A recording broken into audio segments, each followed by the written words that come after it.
This is a tale of love and war. How Amara, the daughter of a decorated chief of Ofia tribe, delivered she and her people from the shackles of slavery. In the year 1450, the shimmering coast of West Africa glittered under the sweltering sun, untouched by the impending shadow of foreign sails. The people of the Ofia tribe lived in harmony, their laughter echoing through the lush greenery and along the vibrant marketplaces.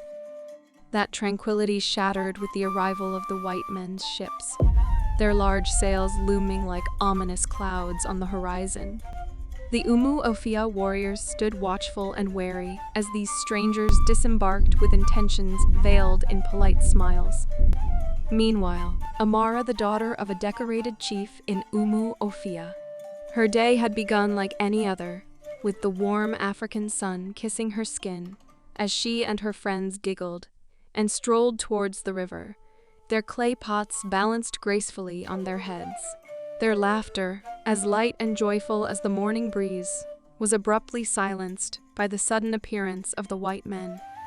These strangers, with their foreign accents and cold, unfamiliar eyes, emerged like specters from the underbrush. In an instant, tranquility gave way to turmoil. Amara, whose spirit was as fiery as her golden hair, resisted fiercely, her heart pounding with a mix of fear and defiance. But it was in vain. Overwhelmed and outnumbered, she was wrenched away from her land, her freedom, her very essence of being. As she was led away, bound and helpless, her eyes remained fixed on the fading shores of her home, burning the image into her memory. Among the crew was Captain Jonathan Hale, a man of ambition and iron will, leading his men on a mission that promised wealth and fame back home.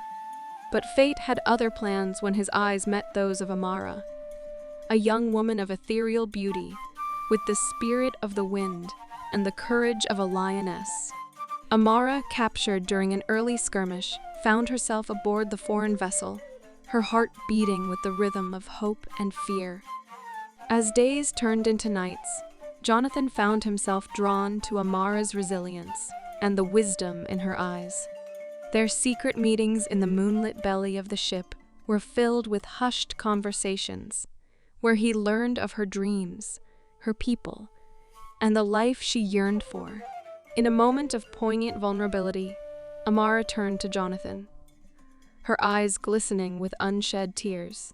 "Before the chains of slavery bound me, I dreamed of lifting my community from the clutches of poverty," she whispered, her voice trembling with emotion. "I envisioned a future where I could use my strength and wisdom to heal the wounds of my people, to bring prosperity to the land that cradled me. But those dreams were stolen, like the morning mist vanishing under the harsh sun.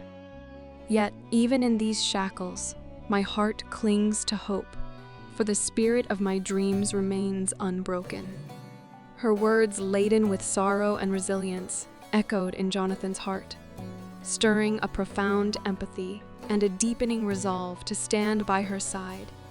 Amara, despite her captivity, saw a glimmer of humanity in Jonathan. She spoke of her land's beauty, its culture, and the harmonious life they led before the white man's arrival. These tales stirred something in Jonathan, a realization of the grave injustice his mission would inflict upon these innocent people. Jonathan held Amara's hands gently, his eyes reflecting the depth of his commitment. "Amara, your courage and grace under such trials have transformed me," he began, his voice laced with unwavering determination. "You opened my eyes to the true essence of humanity, beyond the blind greed of conquest. I vow to you, no matter the cost, I will dedicate my life to righting the wrongs inflicted upon you and your people. Your dreams will no longer be echoes in the void. Together, we will rebuild and heal. You have ignited a flame in my soul, a purpose far greater than any I've known. I stand with you, for you, always." His promise, filled with emotional fervor and a soulful resolve, was a balm to Amara's wounded spirit. sealing a bond forged in adversity and hope. Their forbidden love blossomed amidst the turmoil, but it could not stay hidden for long. When Jonathan's second-in-command, Lieutenant Mills, discovered their affair, he saw it as a betrayal to their mission and a threat to their safety. Mills, driven by greed and the promise of glory, incited the crew against Jonathan.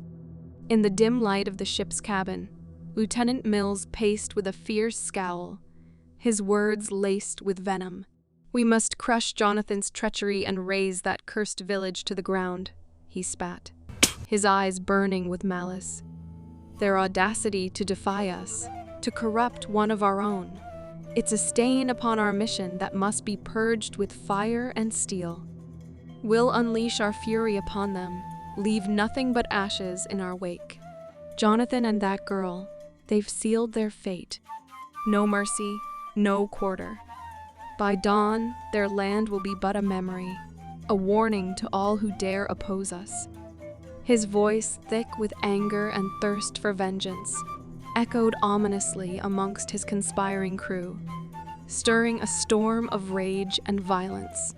The ship became a battleground of clashing ideals and swords, the tension palpable as loyalties were tested. Jonathan, aided by a few faithful men, fought to protect Amara and her people's freedom. Meanwhile, word of the unrest reached the ofia tribe. Amara's father, Chief Obi, rallied his warriors, their spears and shields ready to defend their land and people. The battle that ensued was fierce, a maelstrom of steel and bravery under the African sun. Amara, amidst the chaos, found her strength. She became a beacon of hope, fighting alongside her people and inspiring them with her courage.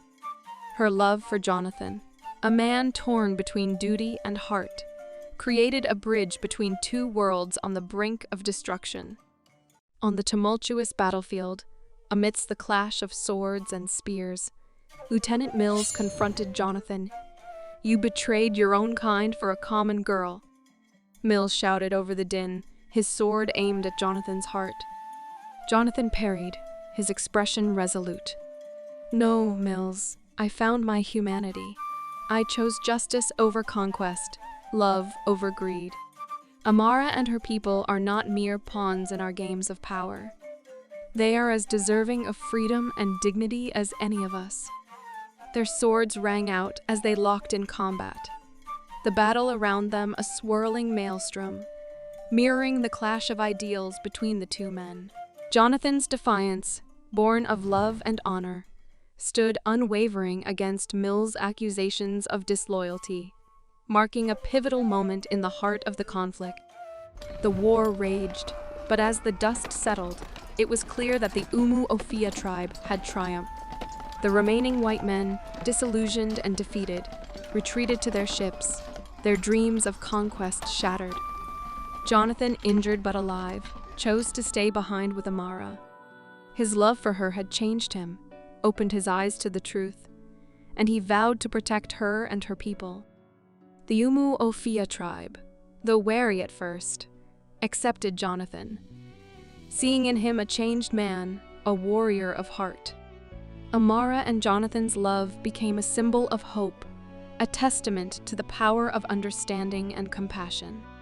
Years passed, and peace reigned in the land. Amara and Jonathan's love bore fruit, their children a blend of two worlds, living proof that love can transcend all boundaries. The story of Amara and Jonathan, a tale of love, war, and redemption, was passed down through generations, a legend that whispered of hope, the unyielding power of love, and the victory of the human spirit against all odds. This is a tale of love and war, how Amara, the daughter of a decorated chief of ofia tribe, delivered she and her people from the shackles of slavery.